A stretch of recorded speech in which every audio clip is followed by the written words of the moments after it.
Can you hear us okay? I can. Everybody looks real small in those small squares there, but that's all right. I'll do the best I can. We're ready to start whenever you are, Coach. Okay, yeah, I'm good. It's good to be back out. It's funny. You play on a Thursday and have, I don't know, a couple of days to breathe. It seems like it's been a month since we played our last game, but happy to be back in the swing of things on a Thursday practice. So with that, I'll just open it up. We'll go first to Pete Sweeney. Go ahead, Pete. Hey, Coach. Nick Bolton played quite a bit. He's played 99% of snaps in the last game. I know that Willie was out, but just how much of that was, okay, we need to get him out on the field? How much was Willie? And then what did you think of that performance and that, widely extended look? Yeah, no, he did a great job. Most of it was because of missing Willie more than anything. And then I believe I'm trying to remember the packages and what we were in, but some of it was getting him out there more. Listen, we're trying to do that as much as we can, but we play a lot of guys. That's what we do. And we didn't have as many guys in that game, so he certainly played a lot more. And unfortunately, he's dealing with the thing he's got now. But anxious to get him back. He played a good game last week. Let's go next to Herbie Teope. Go ahead, Herbie. Hey, Coach. Good afternoon. Hi, Herb. You mentioned playing a lot of guys, and obviously there's a lot of juggling acts that are probably going to happen here in the next, last day and then today and then probably tomorrow. But getting Chris Jones back and then Servius Ward, how confident are you that you're able to adapt better with at least those two back? Yeah, that helps. I mean, anytime you get, we'll call them vets back that have a foundation of reps in what we're doing, I think that's huge. As coaches, we're always preparing for that to happen. Defensively, one of the things we do, and I think our assistant coaches do a great job, is typically when we have a walkthrough, we do it in two groups. You guys have probably seen that. And that's mainly because we don't want the young guys standing around watching a walkthrough. You don't get as much out of it as that. So I think the foundation of getting those reps will hopefully help the guys that might have to step up and play for us. Let's go next to Vahe Gregorian. Go ahead, Vahe.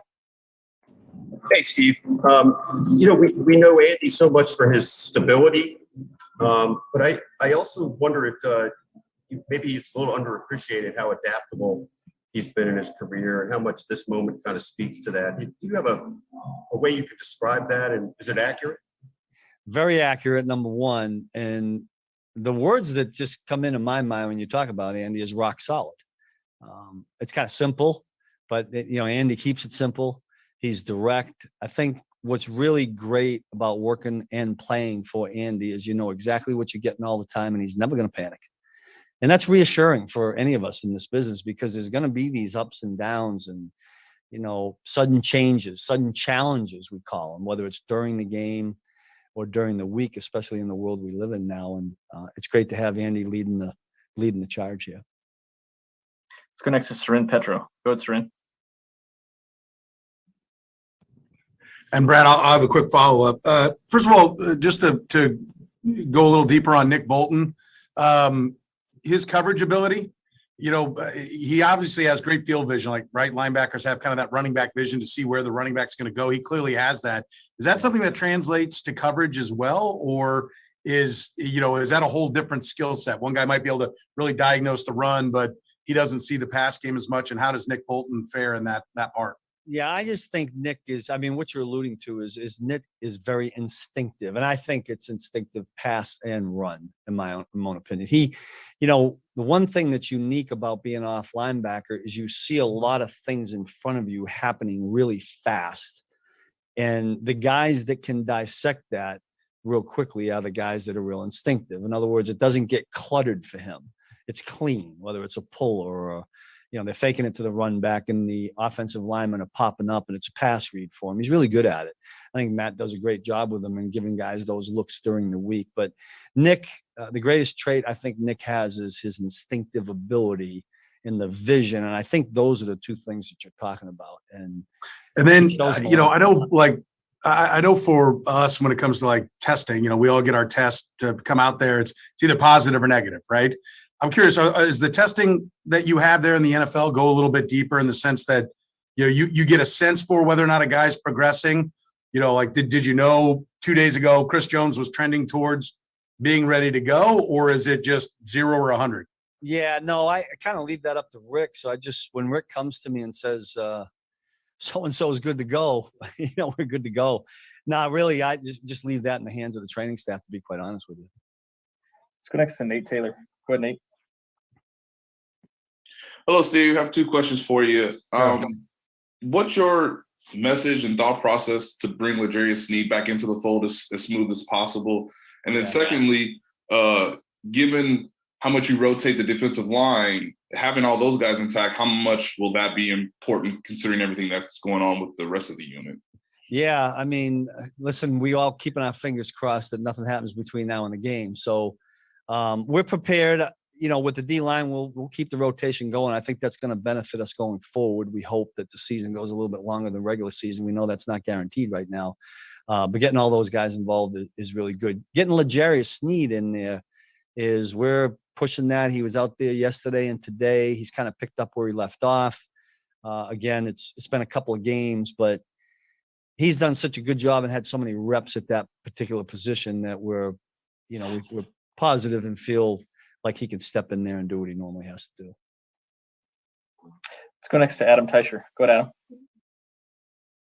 Hey, Steve. Couple things. First, I believe this is the first time you've played against the Steelers since you've been back here. Just wondering what you see from Roethlisberger and this group that stands out to you. And Brad, I'll have a second question as well. Yeah, you know what, Adam? It's funny. When you're not watching the tape and the season's progressing and you hear little tidbits about how teams are doing, I mean, for whatever reason, things had come out. I expected to see a different Ben Roethlisberger, but you put tape on, he's still dangerous. He still loves to throw that deep ball, and he's really good at it. He's getting the ball out really quick. I think you guys have probably seen that. I think it's pretty public that he is one of the quickest at getting the ball out. And what they've been doing in the fourth quarter is of biggest concern, well, not biggest concern, but one of the big concerns. That's probably a testament to Ben and, never say die. And he's always finding a way to rally his team back. But I still see a real quality quarterback, in my opinion. Okay. And with regard to Chris Jones and Ward and L'Jarius Sneed, how do those guys look, or how are they looking in practice this week, understanding that there's different issues maybe with all those guys? Yeah. L'Jarius, we had yesterday and today, and he looked pretty smooth and natural. Now, did not see very much of Chris and Travarius, to be honest with you, just because they've been physically not doing anything for a while. And so we wanted to be really careful with the numbers of reps. But hopefully tomorrow we can get him in there and wrap it up a little bit. Coach, that's all we have. Appreciate the time. You got it. Thanks, gang. All right, guys, we got Coach EB coming our way next.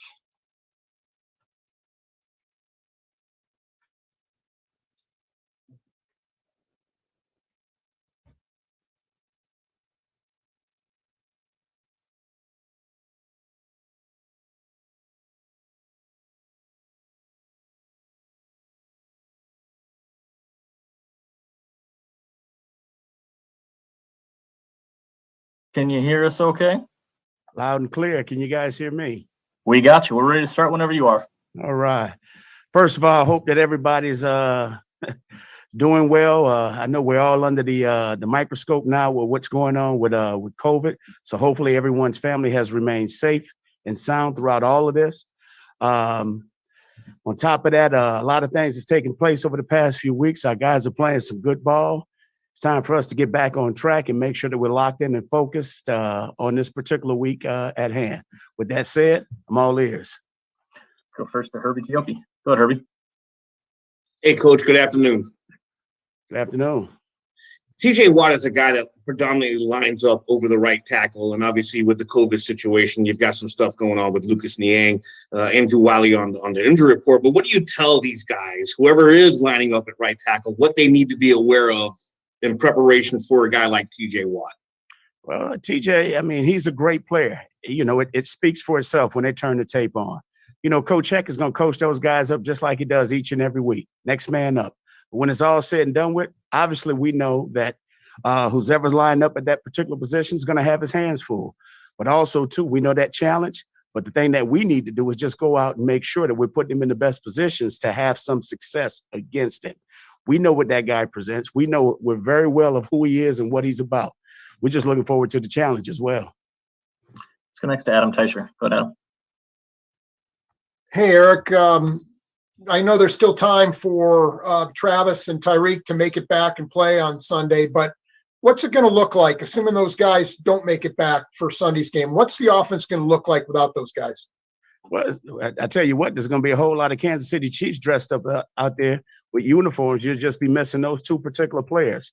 Adam, you know how we do things. The next man is up. You know, we take a tremendous amount of pride in making sure that our guys are ready. We have a great coaching staff, all right, that are smart coaches that have built relationships with the people that are in this building. These guys are looking forward to that opportunity if presented. And the thing about it, they're fired up for it. So we're looking forward to it. Like I said, the next man up, when it's all said and done with, it's still the Pittsburgh Steelers. We got to go out there and play at a high level, regardless who's out there. Hell, I might take a snap. May not be good, but I'll take a snap. All right, Coach, we'll go next to Sam McDowell. Go ahead, Sam. Eric, last year, obviously, you went to pretty extreme measures to protect yourself from this virus. And I'm going to kind of tie this into the game plan. You know, every week you game plan for the team, you game plan for the opponent. What's the game plan moving forward, you know, to try and protect yourself, but also telling the team to protect themselves from this virus? Well, first of all, the league has put up a lot of protocols that basically has everybody aware of what we need to do and how we need to do it. So I think the league is doing a great job right now of what their enhanced protocols deals. You know, we just need to make sure that we're doing all the necessary things around the building. And when it's all said and done with, we can't control the things that we cannot control. You know, we just got to make sure that we're being diligent, we're being accountable to one another, but also, too, just making sure that we're taking care of business. So now we don't put anybody else in harm's way. So when it's all said and done with, if we're doing it the right way, we'll give ourselves a chance to do what we need to do inside this building and on game day. Got three more. We'll go right down the line, starting with Todd Lebo. Go ahead, Todd. Hey, Coach, I wonder if you could talk a little bit about what you've seen from Noah Gray, if he's ready to step up and take a bigger load, if he has to do that on Sunday. What specifically have you seen from him to let you know he will be ready for that? Well, first of all, Noah has done a great job since he's been here. I know during the off season, when we first got him here, we were very excited about what he brings to the table. I thought he actually had a hell of a training camp and he showed tremendous improvement. And then he just continued to show improvement throughout the course of the season. Noah is a consistent player that has great hands. The kid loves to play the game.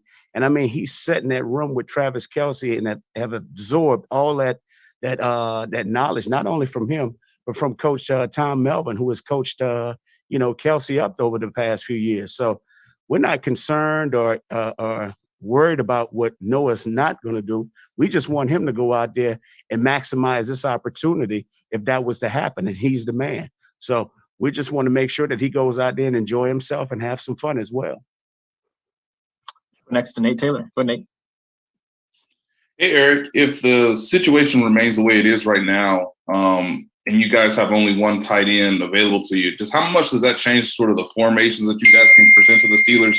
Or is there even a case where Michael Burton can play different roles, maybe even having a sixth offensive lineman at times? How much does that sort of come into play with the game plan if the circumstances are the way they are? Well, Nate, there's always a contingency plan. Now I'm not going to give away all the nuts and bolts on what we're going to do and how we have it planned. But yes, we have everything mapped out. Like I said, our coaching staff have been together now for a number of years. We're not going to leave ourselves out there naked and not ready to play. We're going to go out there and make sure that we can have the best game plan ready with the players that we have available. And that just goes to show you the testament that we have about our coaching staff. Our guys do a tremendous job of teaching. That's the thing that I love about this group. But on top of that, we got good players in this building that have been waiting for opportunities if presented. So now it's all about these players going out there knowing that, hey, you know what? If this is an opportunity, I got to maximize it. But also, too, it's about us having the faith and the belief in them that they can go out there and do it. And that's one thing that we're looking forward to. We'll go last to Pete Sweeney. Go, Pete. Coach, eager to see that snap. My question is sort of opposite of everybody else in the fact of you may be getting Travis Kelce and Tyreek Hill back. What's the dynamic of getting the game plan and that version, if you will, of the game plan to them virtually, and them having to potentially be ready without any work on the field this week?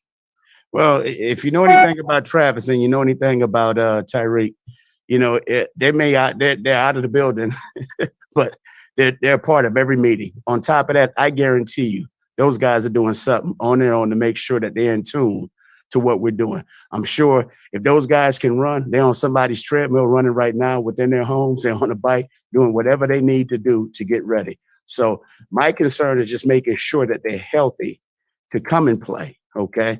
If they're healthy to come and play, we know what they can do and what they'll bring to the table. These guys have been a part of our system now for a number of years. They will be ready and primed if that opportunity presents itself. Coach GB, we appreciate the time. Thanks for joining us.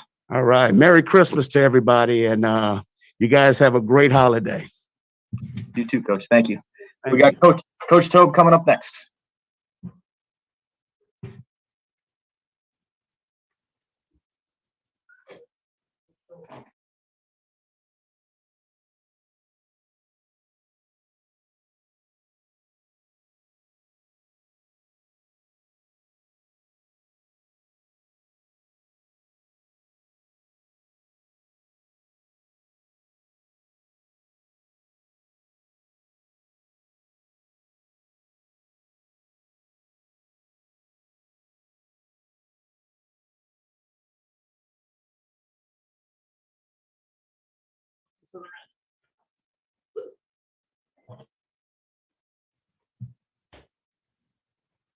All right, Coach, can you hear us okay? Yes. All right. Well, we'll get started here, and we'll start first with Herbie Teope. Go ahead, Herbie. Hey, Coach. Good afternoon. How are you? Great. Hey, I just want to say Merry Christmas to everybody before I forget. All right. And a Merry Christmas to you as well. Yeah, go ahead. Two questions here for you, Coach. One, obviously a new kicker, Elliott Fry. How does he look out there, and then what's your confidence level of him if you have to kick a long distance kick? And I'll have a follow-up after this. Yeah, he's really done a good job in the short time that he's been here. It says a lot about his work ethic. I mean, he came in and really got with Tommy and Winchester and got the operation down. That was the first thing. We had to learn how he wants the ball held, and then Tommy had to adjust to that first. And then he's really done a good job in practice. He's made his field goals. Not sure about his range. I don't want to talk about range right now just because I don't want to put him in a spot right now. But we'll find out what he is at the game. It depends on the weather and the wind, just like we do with Bucker. It'll change day to day, as it goes. And lastly, I know last week, obviously a couple players down because of reserve COVID, and you had a lot of practice squad players come up. How much of a challenge is that for you to get them quickly indoctrinated into special teams, because that's a lot of their role for these games? Yeah, a lot of those guys that that we're going to be calling on this week, they've been up before, so those guys have experience. So we feel like we can just dial those guys up. We don't even know who they are yet because we're still getting our guys back.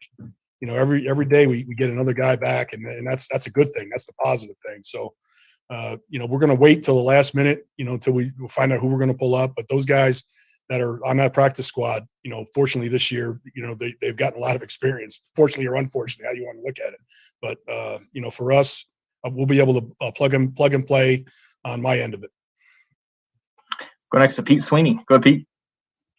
Hey, Coach, just zoning in on the returning position. I'm assuming it's going to be Hughes or Hardman at punt, but kick returner, if Pringle has to play an expanded role on offense, would it be somebody else there, and who would you have in mind? We still go Pringle. Pringle, I think Pringle fits what we do, the best.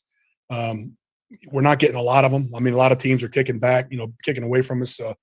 If it's a real windy day or a cold day and we're getting a lot of kick returns, we might think about doing something different. But if we're only getting one, if they make a mistake and kick to us, because they hit the ball or something, I'd rather have Pringle back there and have that one. So we'll line him up back there. If we're getting a lot of them, we might think about using somebody else as well. Let's go next to Todd Lebo. Go ahead, Todd. Coach, a couple of quick things here. Number one, I know you want to talk about distance on field goals, but how about kicking touchbacks? What's his Fry look like as far as that goes? That he does a nice job. I mean, he was one of the guys we came in and worked out, and he did a real good job on his workout, and then he did a good job today on kickoff. So We feel that he can kick touchbacks if we ask him to.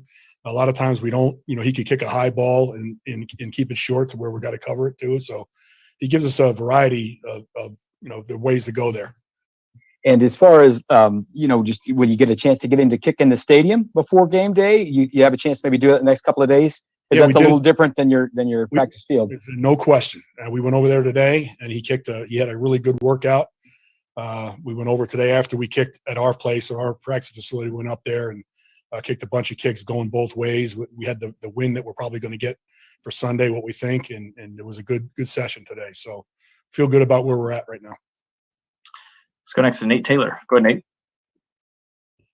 Hey, Dave, you mentioned it earlier. Just when did you guys work out Elliott, and can you kind of explain the scouting process as to, I'm sure, looking at what he did last year with Atlanta, and obviously if preseason games were the best indicator in terms of bringing him in for a workout? Our scouting department, they're on top of it. They do such a great job, Veach and all those guys. So, they gave me a list of guys and they said, who do you like? And, we narrowed it down to a couple guys and brought a couple guys in, and the best man won. I mean, and that's the way it rolls. So been there before. We've had to bring in kickers before, it was a long time ago now, but obviously Bucker, we took out the practice squad, but when I was back in Chicago, we had workouts for guys, and it was very similar. Robbie Gould was a guy that came in on a workout, for example, and way back when, and he ended up being a guy that we picked, and he ended up being a great player. So hopefully this is the stepping stone for the kid. He does a good job, and other teams notice him, and it could be a start of a great career for the guy. We'll go last to Adam Teicher. Go ahead, Adam. Hey, Dave, what tells you that Elliott Fry is ready to go? What tells you that – did you see something from him in South Carolina or with the Falcons? We liked him coming out. We had a really good grade on him coming out of South Carolina. Didn't really look at the Falcons game. He was, over the time, he's been a lot smaller. Like, he's gotten bigger. He's gained like 30 pounds since he was at the Bears. I know that Chris Tabor is at the Bears. He worked for me when I was at Chicago. So I called him about him, and he told me that, he was a lighter guy and, wasn't that strong, but that was 30 pounds ago. He gained 30 pounds since he was at the Bears, and his leg it's gotten a lot stronger. So that really impressed me. So, we all talk, we all know about every guy that's out there, and he won the job. I mean, he came in and he was the better kicker that day. And that's really all I have to go on. I mean, we're going to put him in the game, and he's going to roll, and he's going to do a great job for us. Coach, we appreciate the time. Thanks for joining us. Okay, take care.